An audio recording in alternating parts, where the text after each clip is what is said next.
जय हिंद दोस्तों, हम लोग नंबर सिस्टम पढ़ रहे हैं। घटना चक्र रेलवे का नंबर सिस्टम पढ़ रहे हैं, जिसमें 1 से लेकर 75 तक क्वेश्चन देख चुके हैं। अब क्वेश्चन देखेंगे 76। ठीक है। किसी बटुए में 25 पैसे और 50 पैसे के सिक्के समान संख्या में रखे हैं, जिनका कुल मूल्य 22 रुपये 50 पैसे हो, तो प्रत्येक प्रकार के सिक्कों की संख्या क्या है? तो प्रत्येक प्रकार के सिक्कों की संख्या होगी तो ऑप्शन से कहीं बाहर से तो होगी नहीं। ठीक है। अगर 30 सिक्के हैं, 30 सिक्के हैं 25-25 पैसे के, तो 4 सिक्के मिलकर क्या बनाते हैं? 1 रुपये। तो 30 सिक्कों को 4 सिक्के मिलके 1 रुपये बनाते हैं ना। तो इसी प्रकार 30 सिक्के मिलके 25-25 पैसे कितने रुपये बना देंगे? 7.5 रुपये। और 30 सिक्के 50-50 पैसे के मिलके कितना बना देंगे? 15 रुपये। अगर इन दोनों को जोड़ दिया जाए तो हो गए 22 रुपये 50 पैसे। कंडीशन यही दे रखी थी कि इन दोनों को जोड़ दिया जाए तो 22 रुपये 50 पैसे होने चाहिए। क्या इन दोनों को जोड़ के 22 रुपये 50 पैसे हो रहे हैं? तो सारी कंडीशन को ऑप्शन ए फुलफिल कर रहा है, तो उसको टिक करो और आगे बढ़ो।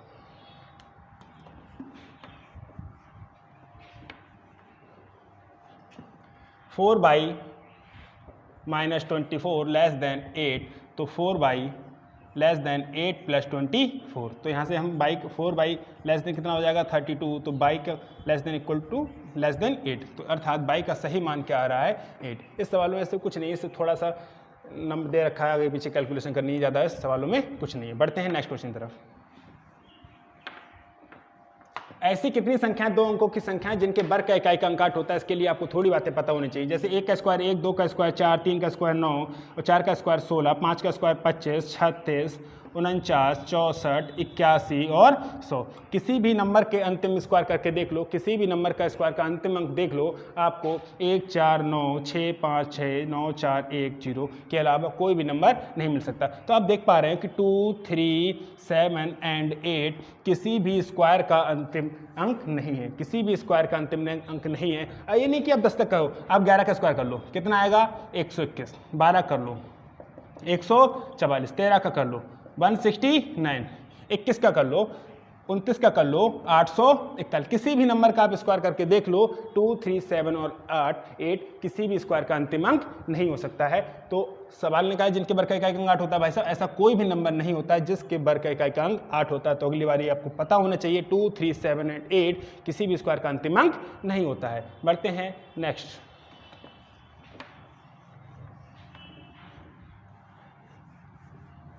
1739 में कम से कम क्या जोड़ा जाए कि 11 से पूर्णतः विभाजित हो जाए? तो 1739 में क्या जोड़ा जाए कि ये 11 से पूर्णतः विभाजित हो जाए? 11 एकम 11, कितना बचा? 6। 63, 11 पंजे 55, कितना बचा? 8।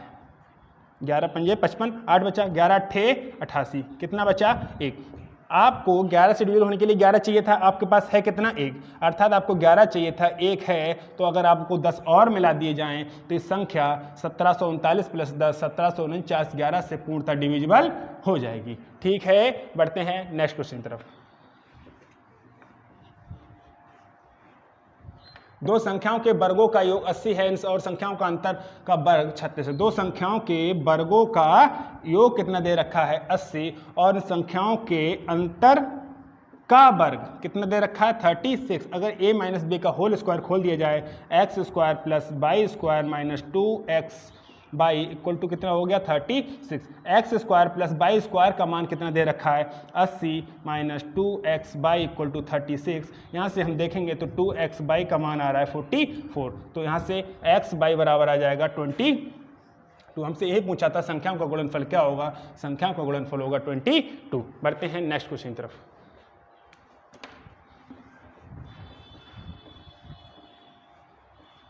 निम्नलिखित में से 71 से विभाजित होने वाली 4 अंकों की न्यूनतम संख्या क्या है? 4 अंकों की न्यूनतम संख्या कौन सी होती है? 1000। कितने से विभाजित कर दिया जाए? 71 से। 71 एकम 71, कितना बचेगा? 29, और यहाँ से 0 उतार लिया जाएगा। अब कितना बार दिया जाएगा? 4 बार। 4 एकम 4, 7 चौक 28, कितना बचेगा? 6। अर्थात आपको 71 से 1000 को भाग देने पर रिमाइंडर कितना मिल रहा है? 6। आप 1000 में से अगर 6 घटा दोगे, 994। ये संख्या भी 71 से पूर्णतः डिविजिबल है, लेकिन आपने घटाया तो ये संख्या रह जाएगी 3 अंकों की, हमको करना है 4 अंकों की। तो आपके पास 6 हैं, आपको 71 बनाने के लिए कितना और जोड़ना पड़ेगा? 71 बना 71 है, 71 चाहिए, है कितने आपके पास? 6। तो आप 65 को और जोड़ दोगे तो संख्या 1000 संख्या पूरी तरह 71 से डिविजिबल हो जाएगी। अर्थात उस संख्या को बनाना पड़ेगा 1000 प्लस 65, अर्थात 1065 संख्या 71 से पूर्णतः डिविजिबल है। बढ़ते हैं नेक्स्ट क्वेश्चन की तरफ।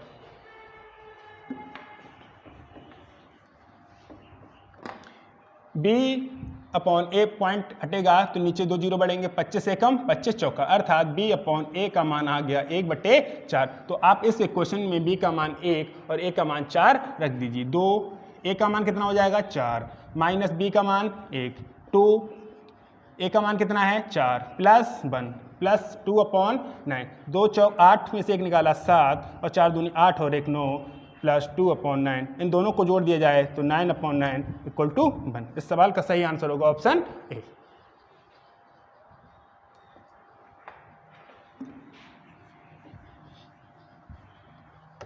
यदि किसी संख्या और उसके वर्ग का योग 182 है तो वह संख्या क्या है? एक बात बताइए, अगर संख्या 91 है तो 91 का वर्ग, संख्या और उसके वर्ग का योग 182।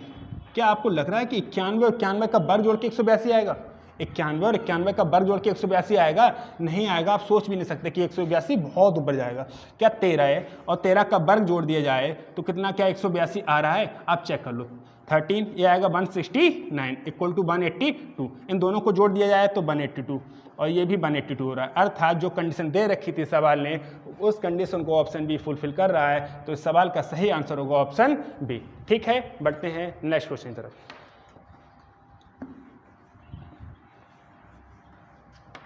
दो संख्याओं का गुणनफल 336 और उनका योगफल उनके अंतर से 28 अधिक है। तो संख्या तो यही है, संख्या यही इनको चेक करना है। उनका योगफल 42 प्लस 8 कितना हो गया? 50। उनका योगफल उनके अंतर, 42 में से 8 निकाला 34। उनका योगफल उनके अंतर से कितना अधिक है? 28।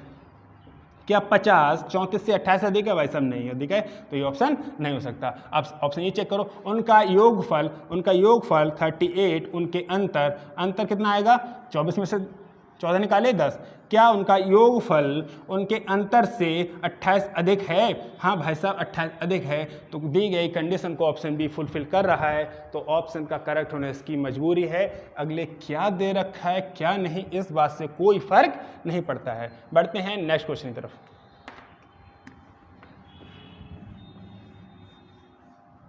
एक संख्या को 5 से गुणा करके गुणनफल के साथ 25 जोड़ा गया, योगफल को 5 से भाग दिया जाता है एवं भागफल में से मूल संख्या को उठाया जाता है, तो शेषफल क्या होगा? एक संख्या कोई भी मान लो आप, एक संख्या मान लीजिए आपने के मान ली, 5 से गुणा कर दो, 5 से गुणा कर दी, 5 से गुणा कर दी, ठीक है। के साथ कितना जोड़ दिया?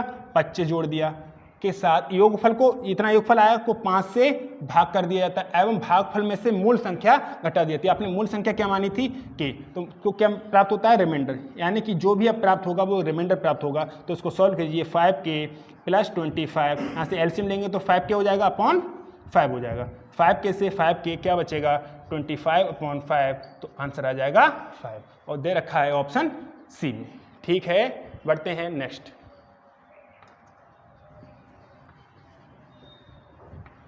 ए एवं बी के पास एक साथ मिलाकर 510 रुपए हैं।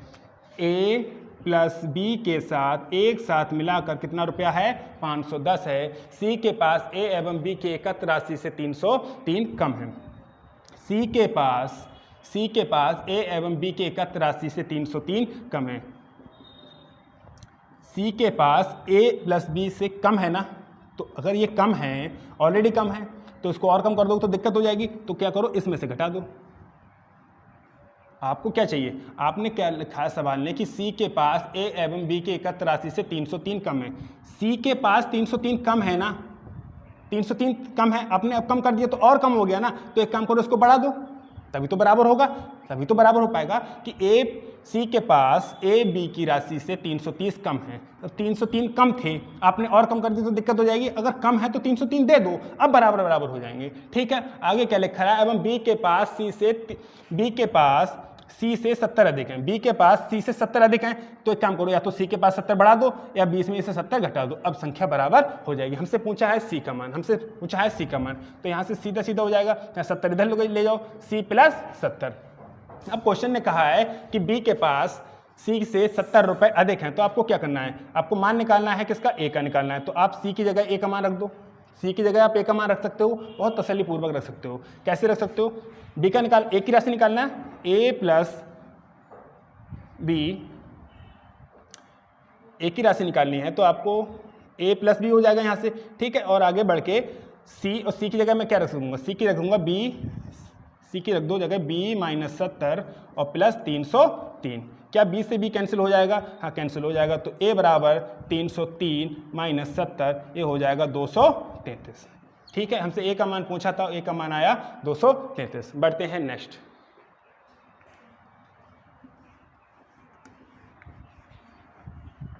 एक भाग के प्रश्न में एक विद्यार्थी को 36 के बदले 63 को भाजक के रूप में, मतलब किसी संख्या को k को आपको 36 से भाग देनी थी, लेकिन आपने कितने से भाग दे दी, 63 से, तो आपका सही उत्तर कितना आया, आपका उत्तर कितना आया 24। तो ये संख्या थी कितनी, ये संख्या रही होगी 24 गुणे 63। कह रहा है इस संख्या का सही उत्तर क्या है, तो संख्या तो क्या है आपके पास, संख्या तो k थी, k का मतलब 24 गुणे 63। इस संख्या को आपको भाग कितने से करना था, 36 से करना था, तो आप 36 से भाग कीजिए, 9 चौक 36, 9 सत्ते 63, 4 से काटेंगे, 4 छंग 24, तो 6 सत्ते 42, अर्थात उस सवाल का सही आंसर था 42।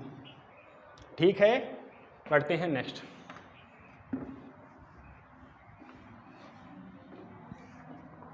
किसी संख्या के साथ 1/3 माइनस 1/4 जोड़ा गया, इस प्रकार प्राप्त योगफल से 1/3 का 1/4 को घटाए जाने पर शेष फल इतना रहता है। तो आपको क्या करना है, कोई ना कोई संख्या मान लो कि किसी संख्या के साथ 1/3 माइनस 1/4 जोड़ा गया, इस प्रकार प्राप्त योगफल से 1/3 का 1/4 घटाया, इतना योगफल हुआ। इसमें से क्या 1/3 का 1/4 घटाया गया, पर कितना मिल रहा है हमको, 1/3 प्लस 1/4 हमको प्राप्त होता है, ऐसा सवाल ने कहा है। तो हमको उसको सॉल्व कर लेंगे, थोड़ा सा ब्लैंक कीजिएगा, k प्लस 1/3 माइनस 1/4 माइनस ये कितना हो जाएगा 1/12 बराबर 1/3 प्लस 1/4। क्या 1/3 से 1/3 शहीद हो जाएगा, हाँ शहीद हो जाएगा, तो क्या बराबर हो जाएगा 1/4 पहले से था, ये उधर जाएगा तो ये भी प्लस का 1/4 और ये माइनस का जाके उधर ये भी प्लस का 1/12। क्या 12 एलसीएम ले सकते हैं, हाँ ले सकते हैं, 4 तियाँ 12 प्लस 4 तियाँ 12, 12 एकम 12, 3 और 3 6 और एक 7/12, तो इस सवाल का सही आंसर होगा 7/12। ठीक है, बढ़ते हैं नेक्स्ट क्वेश्चन की तरफ।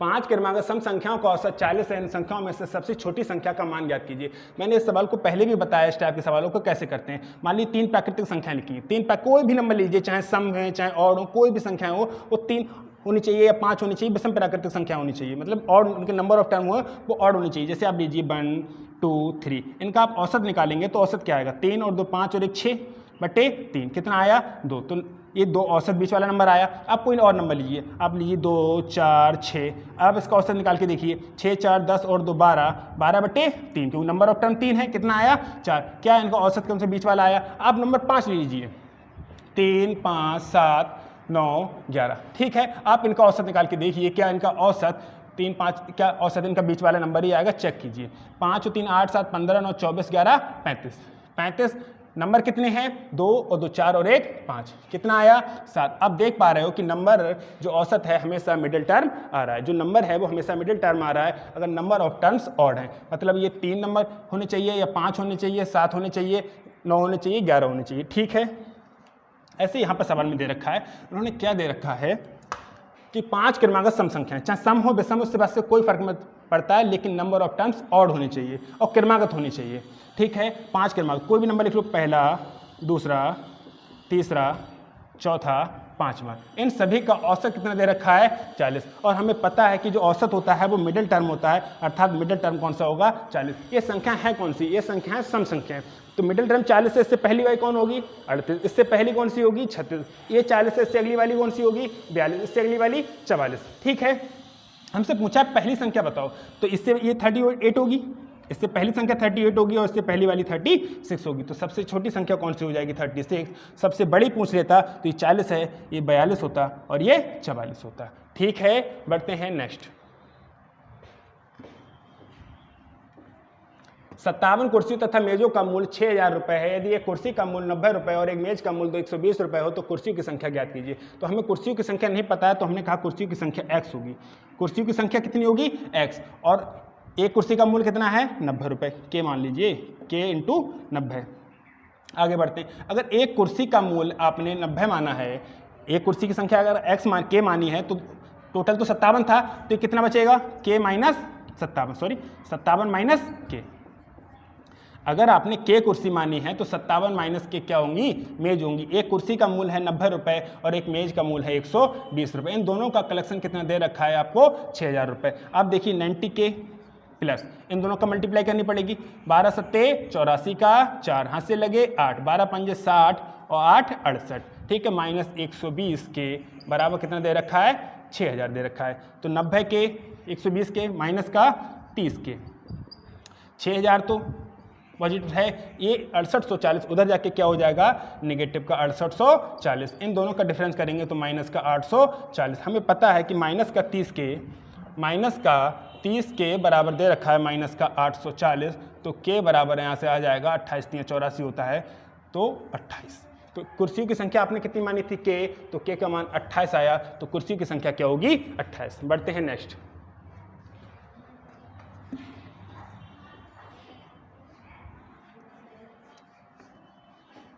धनात्मक पूर्णांकों 60 और 100 के बीच कितनी अभाज्य संख्याएं? 60 और 100 के बीच कितनी अभाज्य संख्याएं? तो हमने जब पहला वीडियो देखा था तो उसमें पता था कि 1 से लेके 50 तक अभाज्य संख्याओं की संख्या होती है 15 और 50 से 100 तक अभाज्य संख्याओं की संख्या होती है 10 और 1 से 100 तक देख लिया जाए तो अभाज्य संख्याओं का कितनी हो जाएगी? 25। लेकिन यहाँ से पूछा है 60 और 100 के बीच अभाज्य संख्याएं बताओ। 60 से 100 के बीच अभाज्य संख्या निकालो, या आप एक काम कीजिए कि 60 से 100 के बीच अभाज्य संख्या ना निकाल के आप 50 से 60 तक की अभाज्य संख्याएं बीच में से घटा दीजिए। 50 से 60 कौन सी होंगी?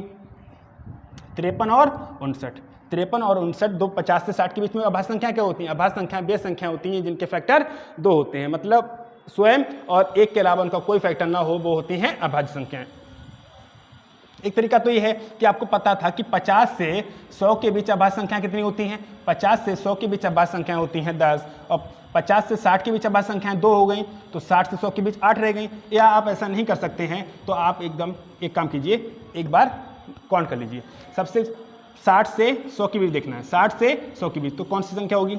61, फिर 67, फिर 71, फिर 73, फिर 79, फिर कौन सा हो जाएगा? 83, 89 और कौन सा हो जाएगा? 91 नहीं होगा, 93 नहीं, और 97, 2 4 5 6 7 8 और कौन सा रह गया? दो संख्याओं का आपको प्राइम नंबर देखने, तो प्राइम नंबर देखिए, प्राइम नंबर कहाँ से होते हैं? प्राइम नंबर आपको 61, 67, 71, 73, 79, 83, 89, 97, 2 4 5 6 7 8, ये प्राइम नंबर कितने हो गए? 8 हो गए। क्यों हो गए? क्योंकि इससे पहले प्राइम नंबर कौन सा था? 53 और 59, जिनको हमने काउंट नहीं किया। क्यों नहीं किया? क्योंकि ये 50 से 60 के बीच में आ रहे थे, ये 50 से 60 के बीच में आ रहे थे, इसलिए हमने इनको काउंट नहीं किया। हमको काउंट करना था 60 से 100 के बीच में, हमको काउंट करना था 60 से 100 के बीच में, तो हमने इनको काउंट कर लिया। तो 60 से 100 के बीच में कितने प्राइम नंबर हो रहे हैं? 8 प्राइम नंबर हो रहे हैं, 1 2 3 4 5 6 7 8। ठीक है, बढ़ते हैं नेक्स्ट क्वेश्चन की तरफ। प्राइम नंबर आपको पता होने चाहिए अच्छे से, तब तो बेटर है, वरना आपको दिक्कत हो सकती है। 0, 2, 3, 6 और 7 अंकों से बनने वाली 5 अंकों की बड़ी से बड़ी तथा छोटी से छोटी संख्याओं का अंतर कितना होगा? तो नंबर क्या है? 0, 2, 3, 6 और 7 से बनने वाली 5 अंकों की बड़ी से बड़ी संख्या। बड़ी से बड़ी संख्या क्या हो जाएगी? 7, 6, 3, 2, 0। और छोटी से छोटी संख्या बनाओगे तो क्या हो जाएगी? 2, 0, 3, 6, 7। इन दोनों का हमसे पूछा है डिफरेंस, तो डिफरेंस देखिए क्या मिलेगा? 3 मिलेगा, क्या मिलेगा? 5 मिलेगा, क्या मिलेगा? 9 मिलेगा, 5 मिलेगा और 5 मिलेगा, 55 953 मिलेगा, जो ऑप्शन दे रखा है बी में, तो ये आंसर होगा इसका सही।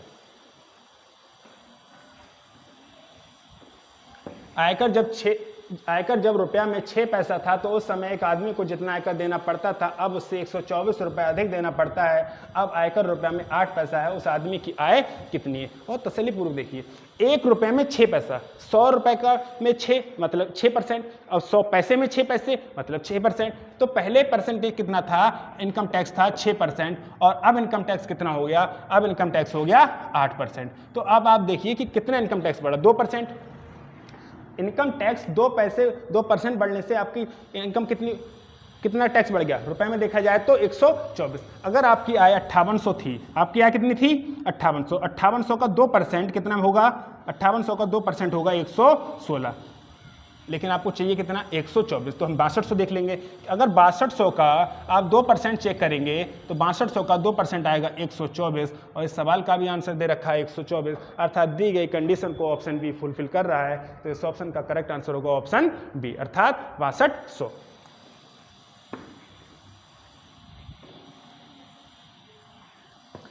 342 में से कम क्या घटाया जाए ताकि शेषफल 8 से पूर्णतः विभाजित हो जाए? कम से कम घटाना है। तो 342 में से अगर आपने 1 घटा दिया बचेगा 341। क्या 341 8 से डिविजल होगा? वैसे भी ये ऑड नंबर है, इवन नंबर से डिविजल नहीं होगा, तो ये ऑप्शन भी नहीं हो सकता। अब ऑप्शन बी घटा दो।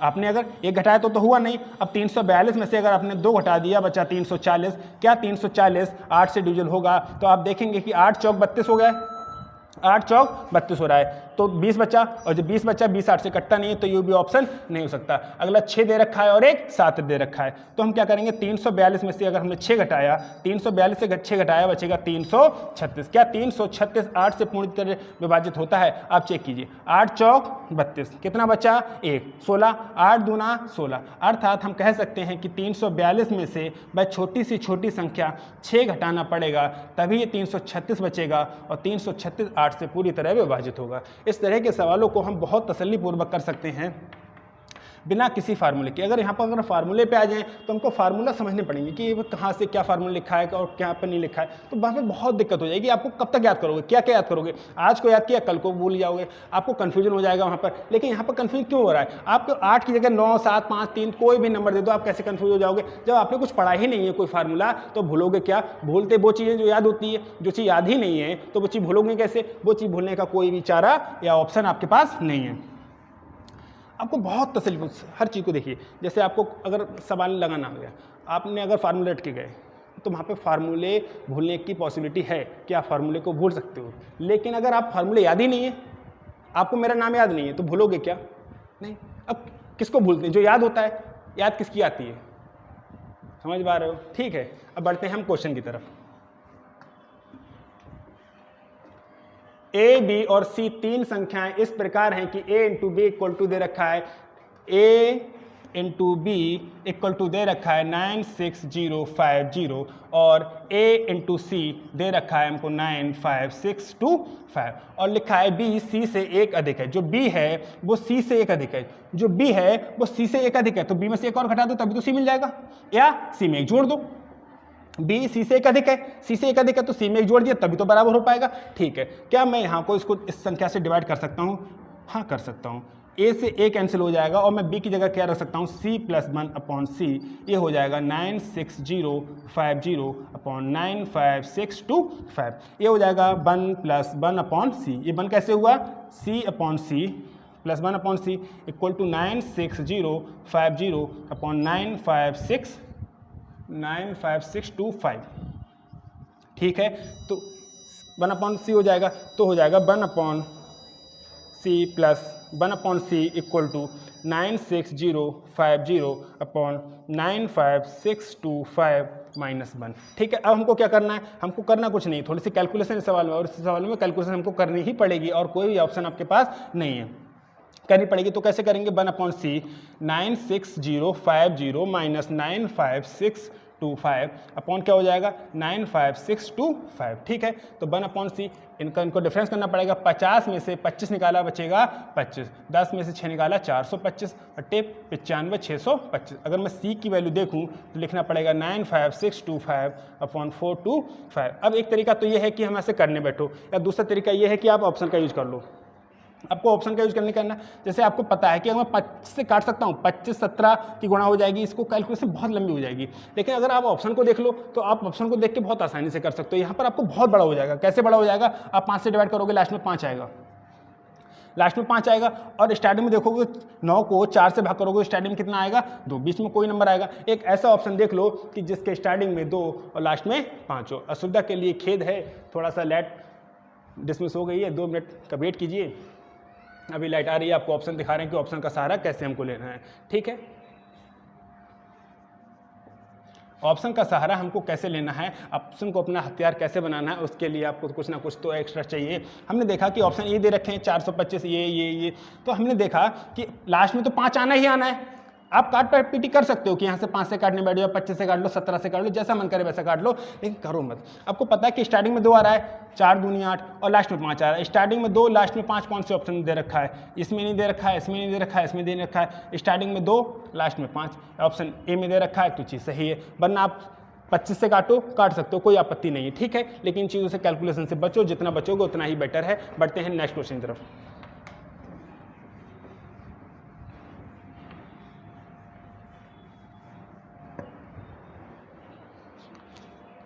निम्नलिखित में से सबसे छोटी संख्या क्या है? ये लिखा है 0.61, इसका मान देखा जाए तो 0.6, 5 छक्का 30। ठीक है, अब इस तरीके के कैलकुलेशन में क्या करते हैं? ऊपर वालों की गुणा और नीचे वालों की गुणा करते हैं। 1 गुणे 51 बटे 20 गुणे 6, तो हमको पता है 51 बटे क्या आ रहा है? 6 दूनी 12, 120। अगर इसको भाग करेंगे तो इसको 12 ही मान लो, तो 12 चौक 48, यानी कि इसको मैं भाग करूँ तो 0.4 के समथिंग आएगा। पूरा कैलकुलेशन नहीं करना है, आप ये देखना है कि समथिंग, इसको अगर मैं भाग करूँगा तो ये पॉइंट समथिंग 0.4, इसका मान क्या आएगा? 12 चौक 48, यानी कि 0.4 समथिंग आएगा, और इसका मान 0.6। सबसे छोटी संख्या पूछी है तो सबसे छोटी ये 0.6 है, ये भी 0.6 है, ये भी 0.4 है, तो सबसे छोटी संख्या है ऑप्शन सी में। तो इस सवाल का सही आंसर होगा ऑप्शन सी। बढ़ते हैं नेक्स्ट क्वेश्चन की तरफ। किसी संख्या को 2 से गुणा करके उसमें 16 जोड़ा जाता है, प्राप्त योगफल को 2 से विभाजित किया जाता है, प्राप्त भागफल में मूल संख्या घटाई जाती है तो शेषफल प्राप्त होता है। अर्थात लास्ट में शेषफल प्राप्त होता है। किसी संख्या को 2 से गुणा के, मान लो 2 से गुणा की, फिर उसमें 16 जोड़ दो, ठीक है, प्राप्त योगफल को 2 से विभाजित कर दो, ठीक है, और इस भागफल में से मूल संख्या क्या मानी थी? के को घटा दो, तो ये क्या हो जाएगा? 2k plus 16 minus 2k upon क्या हो जाएगा? 2, तो 2k से 2k कैंसिल हो जाएगा, क्या बचेगा? 16.2, इसका मान आ रहा है 8। तो जो भागफल जो शेषफल वो होगा ऑप्शन ए में 8। बढ़ते हैं नेक्स्ट क्वेश्चन की तरफ। 10 वर्ष की अवधि में खर्च हुए तेल की बैरल की संख्या दोगुनी हो जाती है। यदि सन 1940 में 20 बैरल तेल खर्च हुआ है तो सन 2000 में बी के कितने गुना बैरल तेल खर्च होगा? एक बात बताइए, 1940, 1950, 1960, 1970, 1980, 1990 और 2000, ऐसे तो रहा होगा। अगर 1940 में b खर्च हुआ है तो इसका 2 गुना 2b, इसका 2 गुना 4b, इसका 2 गुना 8b, 8b, इसका 16b, इसका 32b और इसका 64b। तो सन 2000 में कितने गुना बैरल तेल खर्च हुआ होगा? वो 64 गुना तेल खर्च हुआ होगा। इस सवाल का आंसर होगा 64b। आप डायरेक्ट भी देख सकते हैं, 2 को कितनी बार बढ़ाना है? 6 बार, क्योंकि 40 से जाना है 2000 तो 60 सालें और 10 सालों में डबल हो रहा है, तो 6 बार बढ़ाना है। तो 2 दूनी 4 दूनी 8 दूनी 16 दूनी 32 दूनी 64। ठीक है, इस तरीके से हम सवाल का आंसर निकाल सकते हैं। बढ़ते हैं नेक्स्ट क्वेश्चन की तरफ।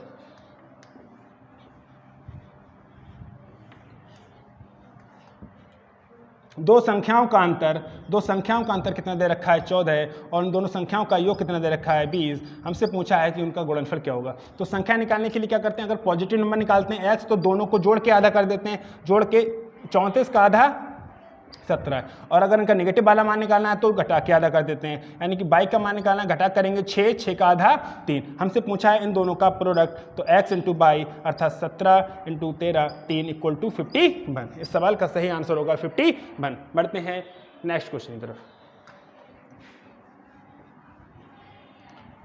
एक व्यक्ति अपनी संपत्ति का 1/2 भाग बेच देता है और शेष का 1/2 भाग अपने पुत्र को दे देता है और अंतिम शेष का 1/3 भाग अपनी पुत्री को देता है। यदि पुत्री को 12,500 रुपये मिले तो व्यक्ति की कुल संपत्ति कितनी थी। तो आपको संपत्ति एक्स मत मानो, आप संपत्ति को एक्स ना मान के कोई एक ऐसा नंबर मान लो जिन सभी नंबर से डिवीजन हो, मतलब 2 से कट जाए, 2 से कट जाए, 3 से कट जाए, 2 2 3 लगभग 12 से कट जाएगा। तो आप टोटल प्रॉपर्टी कितनी मान लो, मानना ही है तो एक्स क्यों मानोगे, आप 12 यूनिट मान लो। ठीक है, अब कह रहा है कि आधी बेच दी तो सेल कितनी कर दी, 12 यूनिट का आधा अर्थात 6 यूनिट। आगे बढ़ते हैं, शेष का 1/2 भाग अपने पुत्र को दे देता है। तो अपने जो सन को कितना देता है, टोटल कितनी थी 12, बेच कितनी दी 6, तो बची कितनी 6, और इसका भी आधा अर्थात 3 यूनिट कहाँ दे देता है, अपने पुत्र को। और अपनी डॉटर को कितना देता है, अपनी डॉटर को 1/3 भाग, शेष का 1/3। भाई साहब टोटल कितनी थी 12 में से 6 बेच दी, 3 पुत्र को दे दी, बची कितनी 3 यूनिट। 3 यूनिट का 1/3 अर्थात 1 यूनिट किसको देता है, अपनी डॉटर को 1 यूनिट देता है। और 1 यूनिट की वैल्यू दे रखी है 12,500, अर्थात हम कह सकते हैं कि अपनी डॉटर को 12,500 रुपये देता है। लेकिन हमसे पूछा है व्यक्ति की टोटल संपत्ति कितनी थी, तो टोटल संपत्ति तो 12 यूनिट थी और यूनिट का मान है 12,500। अब कैलकुलेशन आप वैसे मत करना कि आप 2 जीरो लिख लिए, 12 पंजे 60 का जीरो हाथ से लगे 6, नहीं। आपको पता है कि 12 की गुणा अगर 12 से करूँगा तो 144 आएगा, अर्थात 12 की गुणा 12,000 से करूँगा तो 1,44,000 आएगा, और 12 की गुणा 500 से करूँगा तो 6,000 आएगा। तो 1,44,000 और 6,000 होते हैं 1,50,000। 1,50,000। इस तरीके से इस सवाल का आंसर होगा 1,50,000। हमने आज 100 तक क्वेश्चन देख चुके हैं। मिलते हैं नेक्स्ट पार्ट में।